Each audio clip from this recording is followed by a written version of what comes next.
Hello, folks. Welcome back to the Redeemed Marriage Podcast. This is Rusty and Heather Bryant. We're excited to be with you again. Hopefully, you're listening to this on the day that comes out because you can't wait to listen to the Redeemed Marriage Podcast every week. But if it's sometime in the future, that's okay too. Maybe they're just finding us. Maybe so. Hey, we just got back from a wonderful weekend down in Lake Placid, Florida. Yeah. Had a chance to go down there and do a one-day marriage conference. One of the reasons why I'm bringing this up is because some of you that are listening, you may not know that we do things like that. And so if you're listening and you're like, oh, maybe they should come to my city or maybe they should come to my church, then tell your people about it. We had a great time. It was a one-day conference. We were there from 9 to 4, but we're flexible. We can do whatever works for you and your church or whoever wants to host us. But it was really neat. We spoke on 5 different topics. We called this one was called The 5 Things Your Marriage cannot survive thrive without. So the 5 things your marriage can't thrive without. Mm-hmm. And so we talk about things like spiritual intimacy, communication, physical intimacy, boundaries, and then having fun together. Yep. So it's a really good that's going to drive me crazy. Okay, I'll fix it while you're talking. Okay, so this particular topic. I've got myself a few notes so I can ask Heather some questions because this one's going to we're going to lean on Heather and her experience with this one. And so I told her, I said, hey, I'm gonna send you some bullet points that I need to look at. And I said, hey, but I don't want your phone to go disappear and go blank. And she said, oh, mine doesn't. Oh, it won't. And it already did. So she's going to have to fix that for me. Fine. Because otherwise I'm just going to sit there and keep putting the passcode in over and over and over. And that's going to be extremely annoying. It's okay. So yeah, we would love the opportunity to come to your city and your church or whoever wants to host us. So give us a shout and tell us and ask us to come and visit you. Yeah. And one of the cool things is one of the people that were there said that they heard the day before. Mm-hmm. They were just randomly listening to our podcast and they heard the day before us say something about Lake Placid, Florida on April 26th. And they were like, that's tomorrow. And they drove 2 hours to be there. That was great. So it was really cool. It was really great to meet some new people and it was great to just hang out in Florida. So it was. We hopped on a plane on Friday. We did a conference on Saturday and hopped back on the plane and came home today. And here we are hanging out with you. And I'm watching you just sitting over there struggling. You're on YouTube. People are going. I'm not. Oh. No, you're not just playing on YouTube. You are literally on YouTube right now. I know. And people are watching you on YouTube going, how does this bozo not know how to make her screen not go off? But they're getting a good view of my hat. Speaking of, hey, if you're not watching on YouTube, you should go over there because Heather is a walking billboard today for the Redeemed Marriage. Yes, I am. I wore it on the plane. Yeah. I was decked out. She's got the hat. Nothing. She's got the Redeemed shirt on. So I figured it. Even that, if you need some Redeemed merch, we got you covered. It's the Redeemed T-shirt and my Redeemed Marriage hat. Yep. And it was good times. And you can also call on Heather for all your technology needs. She is obviously very good. I don't have on my glasses, so I was squinting. We need Redeemed Marriage glasses. Yeah, we do. Just right here on the side. And they could be red, like the blood of Jesus. Okay. All right. So anyway, maybe we haven't lost all of our listeners in this little 4-minute intro. But we're going to be talking today about secrets. This is another one of those marriage killers that We talked about, we've been talking about the last couple of weeks and kind of made a series out of it.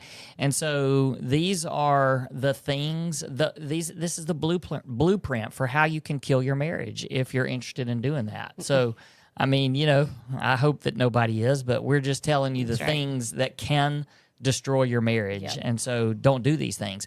So today we're going to be talking about secrets and how secrets can destroy your marriage and kill your marriage. And so, obviously secrets is a huge part of our story because with the infidelity and unfaithfulness, obviously your confession, you revealed lots of secrets and things that had been going on that I had no idea were happening.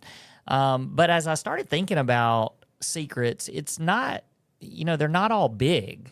Yeah. Like the secrets that people, that married couples keep from each other. And they don't all lead to infidelity. They don't all mean that you're going to be unfaithful. But these secrets, they start small and then they turn into something else. But if you're listening to this and you're like, well, I've never kept a secret from my spouse because I'm not having an affair, it doesn't have to be that. It can be, secrets. You can keep secrets about lots of things. Yeah. It can be financial things. It can be just emotional things, feelings, and things that you're not sharing with your spouse. And, obviously relational things, whether they lead to infidelity or not. There's just a lot, even just hiding, hiding text messages, hiding where you're going, hiding where you've been, hiding what you're doing. There's just lots of things that can come between a couple when secrets are involved. And so one of the things that I think is really important to recognize is just that when secrets start, they don't normally start out as something that you feel like is something big. Right. I mean, rarely does something happen and you go, oh my goodness, I've got to keep this hidden from my spouse. Yeah. It's like there's little secrets leading up to that. And those little secrets, you kind of think, that's not that big of a deal. Mm-hmm. So I don't know. I thought you could address just that part of it and how that played such a role in your story. Yeah, well, as you were talking about that, I was thinking about how when I started keeping secrets, it's because I had emotions or feelings or thoughts that I was scared to tell you or ashamed to tell you. And I didn't want to hurt you. So I can remember when the enemy started just going after me with thoughts of, I wonder what it would be like if I was married to that person. Or I wonder what it would be like if I had married that person. And we're talking about not keeping secrets from your spouse, but I don't think that's something I should have come to you and said, hey, I've been thinking about what it would be like if I was married to so-and-so, or if I had married, whoever. I mean, that's not something that I need to confess to you, but I should have confessed it to somebody. And that to me is the earliest part that I can remember secrets. Confessed it to a mentor or a friend or someone that would push me back to the Lord and say, hey, these thoughts are not right. Let's take those captive and let's start making those obedient to Christ. And so I think that they can be as early as that when it comes to your marriage and your relationship. But I think about people who, especially like financial stuff, that you just say, oh, well, I'm just not going to tell him I bought that. Yeah. Or I'm not going to tell him I spent that because he wouldn't understand. He wouldn't want me to get it. She wouldn't want me to get it. So I'm just going to buy it and just not tell him. And even though that's not a secret that little bitty secret maybe couldn't destroy your marriage, it sure does open the door to you being able to keep secrets from your spouse. when you were introducing, I was trying to think, what are some good secrets that if you're planning a surprise party, or if you're let's use common sense. There are times where for a moment you have to keep some secrets if you're trying to surprise your spouse with a trip or whatever.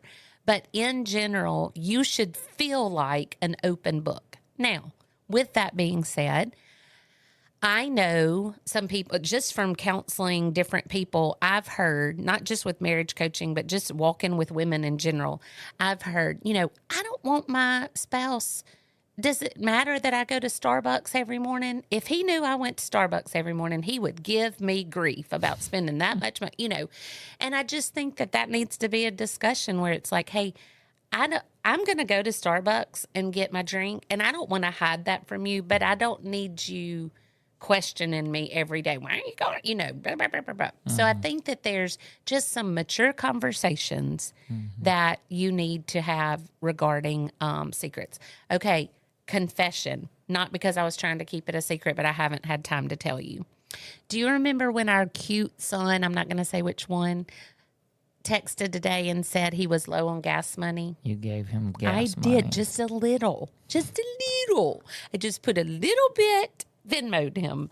And then I went, shh. Well, that's... Man, here's exactly what we're talking about. But I was totally going to tell you. It's just because he needed to know that was for me. Oh, dear. But I'm just saying, like, I wouldn't keep things from you like that.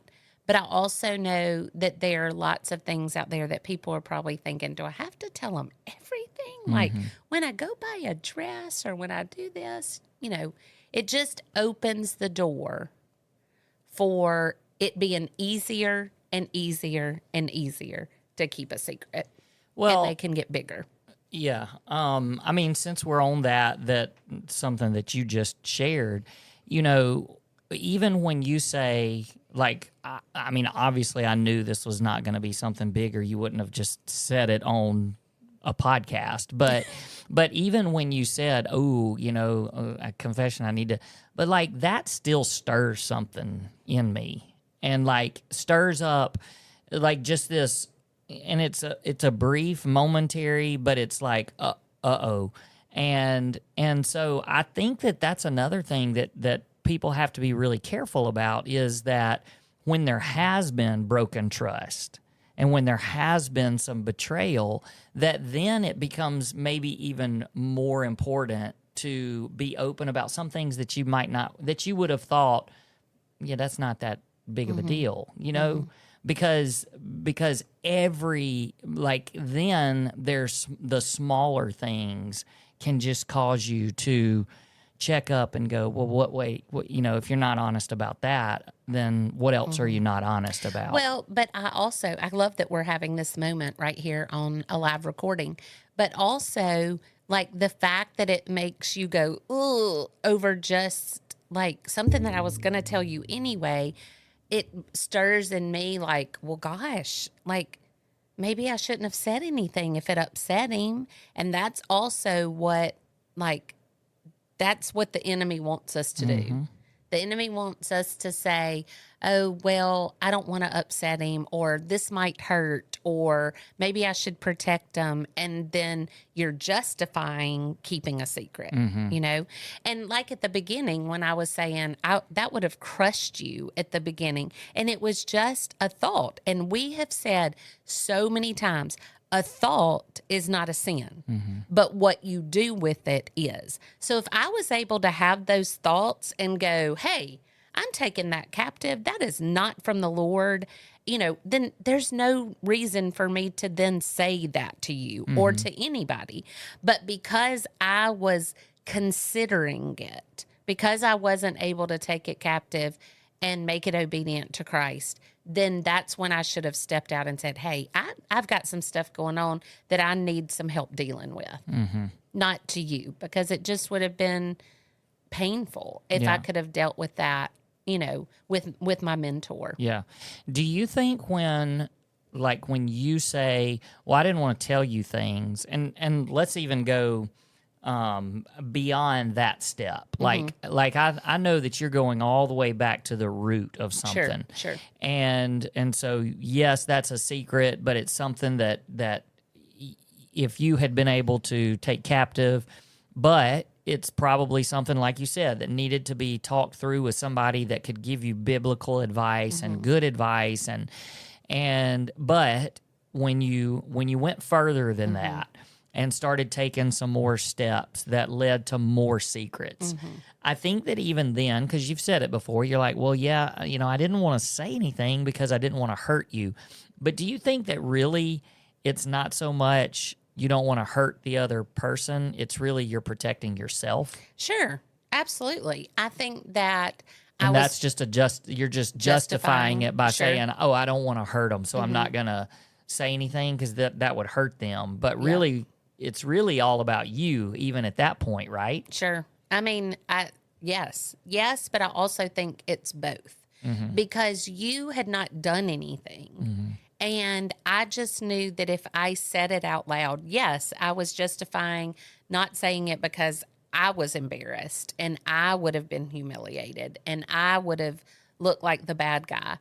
So, yes, but there was something in there that was like, he has done nothing wrong. Like, he has been such a great husband to me, and that's going to crush him. Now, can I look at it from your point and go, yeah, but if you had told me the first steps, it would have hurt, but it wouldn't have caused the damage that it did.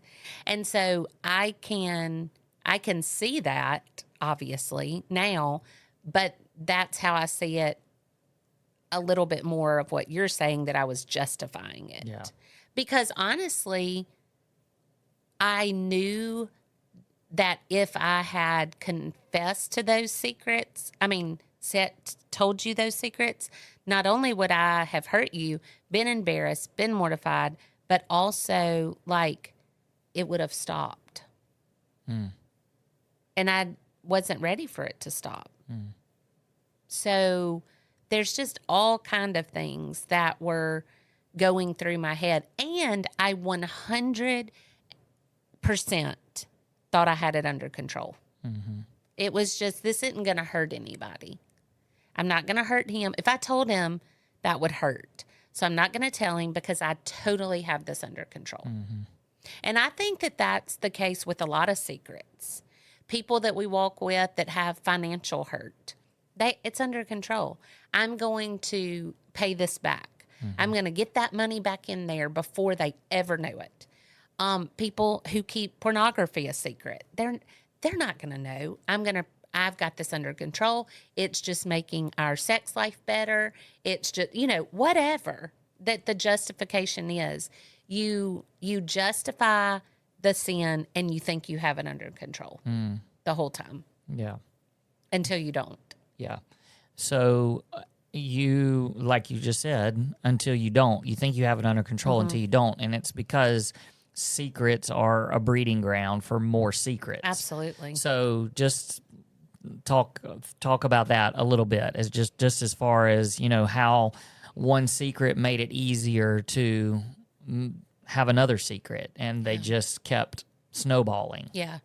And they kept snowballing, and they kept getting, well, I guess that's what snowballing means, that they kept getting bigger. And not only that, but I felt like the more people I was lying to. Does that make sense? Yeah. Like I knew, okay, I'm going to keep this from you. But then all of a sudden I had to keep it from a friend. And then all of a sudden I was keeping secrets from my parents and my kids. And the bigger it got, it felt like the more people I was lying to and the more people I was keeping secrets from. That's why it may not have been the point of what you wanted this podcast to be, but going back to the initial, if I could catch somebody, if somebody was listening to this and could look back or think, gosh, I'm in that beginning stage, just know it's going to snowball. Like there's never a point that you're going to go, okay, it's as big as it's going to get, and I've got it completely under control. You may for a while, but it's going to come back up, and it's going to surface. I know for sure that, I mean, Scripture tells us in Psalm 139 that nothing is dark to the Lord. Everything is in the light. Darkness is as light to him. So even though you think I've got all this covered and nobody's ever going to know, it's blanketed and it's dark. Nobody's ever going to see the light of it. God knows. And he wants things to come into the light so that they can be dealt with. Well, let's talk about that for a second, because I think that there may be some people out there that are like, okay, I that was in the past. You know, I've got these secrets. I've covered them all up. There's no way anybody's going to find out. But what does that do to a person that doesn't confess? I mean, because we've had lots of couples that have ended up confessing years after whatever happened, and they just can't continue living the way that they were living. And so I don't, nobody really, if it's somebody like me that hasn't lived through a lie like that and lived through secrets like that, I don't think we know the feeling of the fear and the weight of all of that, the weight of the secret. So, just maybe share why it's so important, even if it's after the fact. Yeah. Yeah. And that's that's part of our story, and it's a part of stories that we hear often. Like if you're listening to this and we've done marriage coaching with you and you think, oh, they're definitely talking about us. Probably not, because there's so many that have this as part of their story, and it's part of our story. On a Tuesday, I confessed to stuff. And then on a Saturday, I confessed to everything. I was still trying to keep secrets even after confession. Right. And that's been the case with several people that we have counseled. I mean, lots and lots of people that we counsel. It's like, okay, this comes out, this secret came out, but I'll just speak for me, but I'm telling you, we hear this time and again, is that I was still thinking, okay, I lost control of that part, but I'm still in control of the whole thing. Like I'm still going to hold on to what I can. And I justified it by saying, okay, if he forgives this, it's going to be a miracle.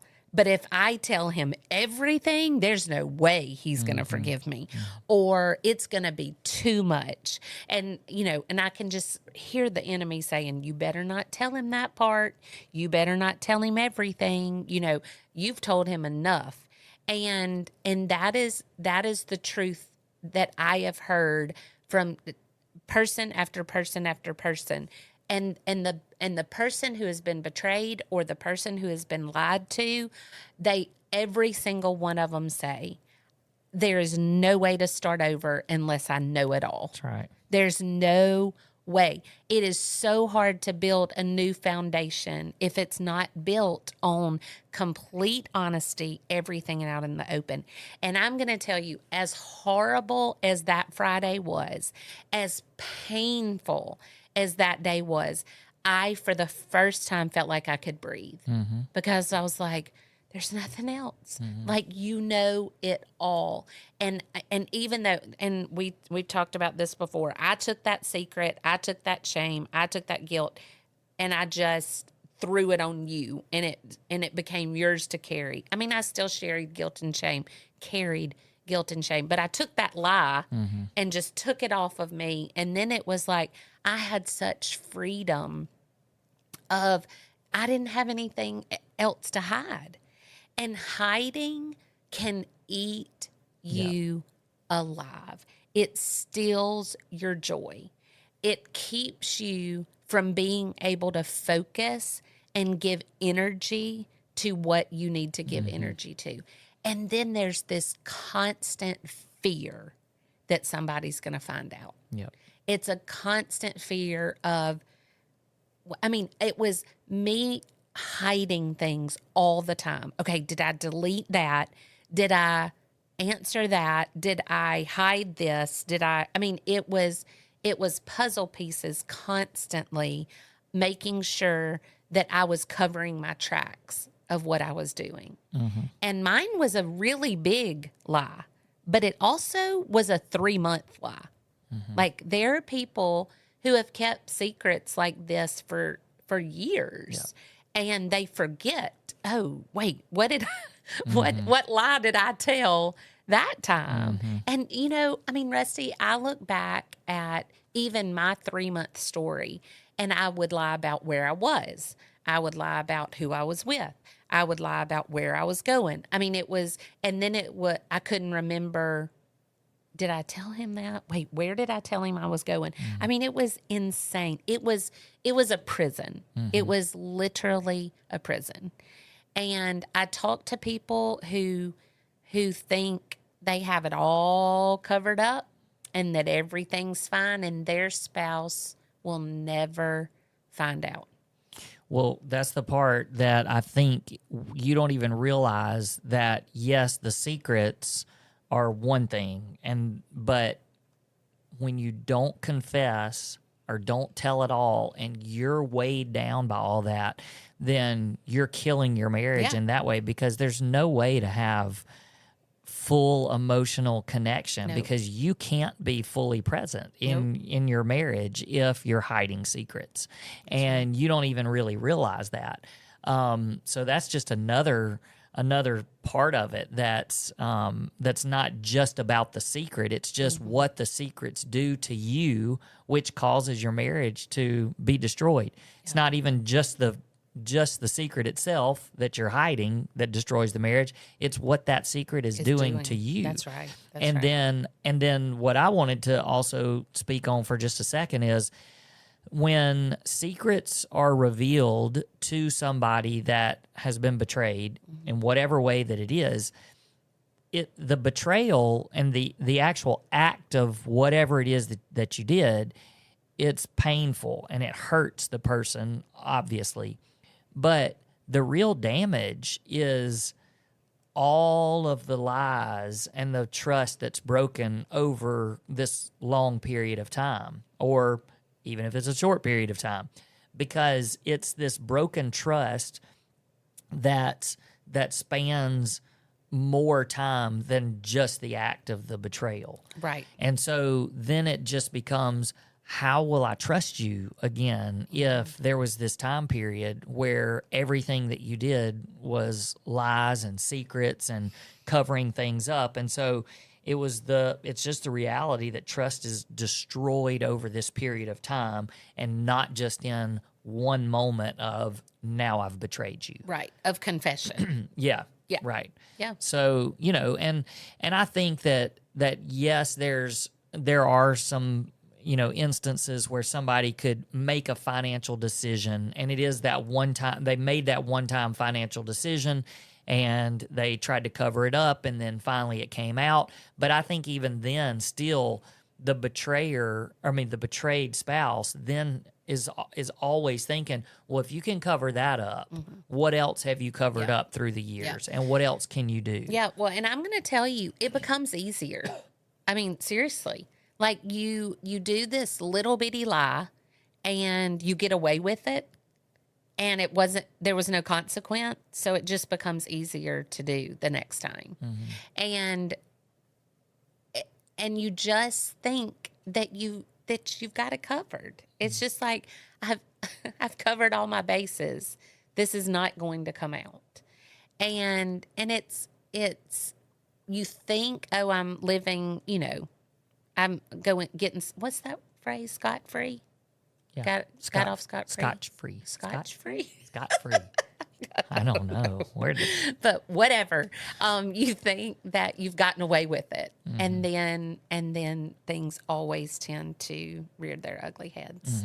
Well, we always teach that when there's been any type of betrayal, broken trust, there's a starting point that you have to get back to. That's right. And the starting point for healing, you can't even get there without full transparency.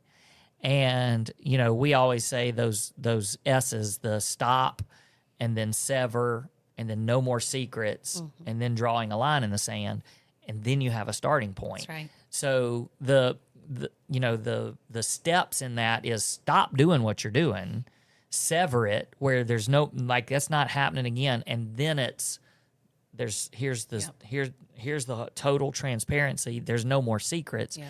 And, it feels like that's something that's going to be risky and going to be damaging. And yes, there's going to be tons and tons of pain, but it's actually the only thing that's going to create safety or begin to create safety to start rebuilding trust. Without it, there's never going to be full trust again. Right. So you have to have, a full transparency, and there's no more secrets, and I'm not going to tell any more secrets. And that word sever, I mean, we got that when we did our 4 S's, we got that from Scripture because, I mean, the Bible tells us that if your right arm is causing you to sin, cut it out. Cut it off. Cut it off. If your eyes are causing you to sin, pluck them out. Like, get rid of it. Like, sever. Not just, I think I'll stop, but sever. And that seems really extreme and really hard, but it's biblical and it's necessary. Yeah. We have seen that it's necessary. So here's our encouragement and our challenge. If you're a spouse that's holding on to some secret, our encouragement is you can rebuild trust, but you have to start with full transparency. You have to tell the secrets, and there can be no more secrets. And then for those of you that you've been betrayed and those secrets have been confessed to you and you feel like there's no way out of this, we want you to know that we have lived through the worst of the betrayals for a husband and a wife. And, now there is full transparency. And because of that, it was a long road to recovery, but we are a marriage that's much better than we were even before the lies and the secrets even started. So, but it all starts with honesty and repentance, and that happens with the transparency, and then it becomes both ways. Yep. That you both become transparent and honest and open about everything. And, I believe that the more you do it, the easier it is. Like, the more you just talk about those, we're not perfect. We're both sinners. And so we do things sometimes that are disappointing. And you've got to get over yourself in the fact that you're never going to disappoint your spouse. Like, I tell you things and say things that I've done they might disappoint you, but you love me. And I know that you love me. And I know that even in if I sent $20 to one of our kids, it would eat at me because I just know that honesty is that important. And if I hide even a little something, it gets easier to hide something else. Mm-hmm. And that's the challenge. And guys, please don't think that $20 to our own children is a big deal. No. But yes. There was more of a story to that. He was texting us and complaining about having to pay for gas. Suck it up. Yeah. And we were like, and then I went soft. Yeah. So there's way more to the story than I gave our kids $20 and I need to tell my husband that I gave $20 away. That did sound really extreme. Like, why do I have to tell him if I sent and what kind of dad is that dude?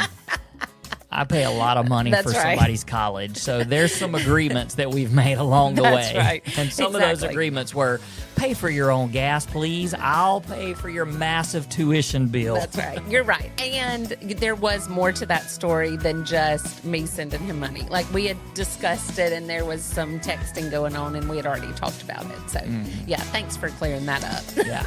Because somebody was listening. feeling really bad about my dad skills. Not only are you a lose her dad, but your wife has to confess to giving your child money. Yeah, that was a lot. Okay, but for you guys, no more secrets, all right? All right, we'll see you guys next time. Peace. Peace.